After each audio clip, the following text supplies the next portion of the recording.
டே மருமகனே, மாமா. Happy பர்த்டேடா. Thanks மாமா. இந்தா மாமா உனக்காக கார் வாங்கிட்டு வந்திருக்கேன். ரொம்ப நல்லா இருக்குங்க மாமா. சரி, அம்மா எங்கடா? அம்மா பாத்ரூம்ல குளிச்சிட்டு இருக்காங்க மாமா. அப்படியா? அப்ப மாமா போய் ஒளிஞ்சுக்கிறேன். அம்மா வந்து மாமா அங்கன்னு கேட்டாங்கன்னா மாமா வந்துட்டு இப்பதான் கடைக்கு போனாங்கன்னு சொல்லு. அந்த டைம் மாமா வந்து அம்மாவை கத்தி பயமுடுத்திடுறேன். ஓகேவாடா? சரிங்க மாமா.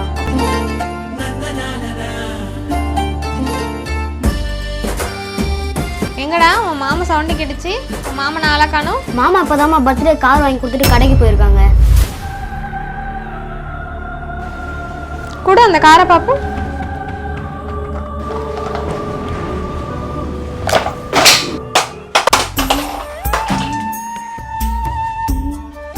அக்கா பையனுக்கு பிறந்த நாள், அங்கத்துல ஒரு மோதிரமோ செயினோ எடுத்து வந்து கொடுக்க பக்கு இல்ல, தூக்கிட்டு வந்துட்டான் ஒரு பிளாஸ்டிக் காரை.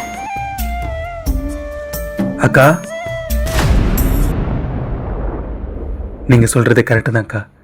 நான் இதனால வரைக்கும் பாசம் மட்டும் வச்சா போதும்னு நினைச்சிட்டு இருந்தேன். ஆனா இங்க ஏதாவது செஞ்சாதான் பாசமே கிடைக்குன்னு இப்ப நான் புரிஞ்சுக்கிட்டேன். இப்ப என்கிட்ட எதுவுமே இல்லாம இருக்கலாம், ஆனா ஒரு நாள் கண்டிப்பா சம்பாதிப்பாக்கா. அப்போ வந்து செய்யறேன் என் மருமகனுக்கு.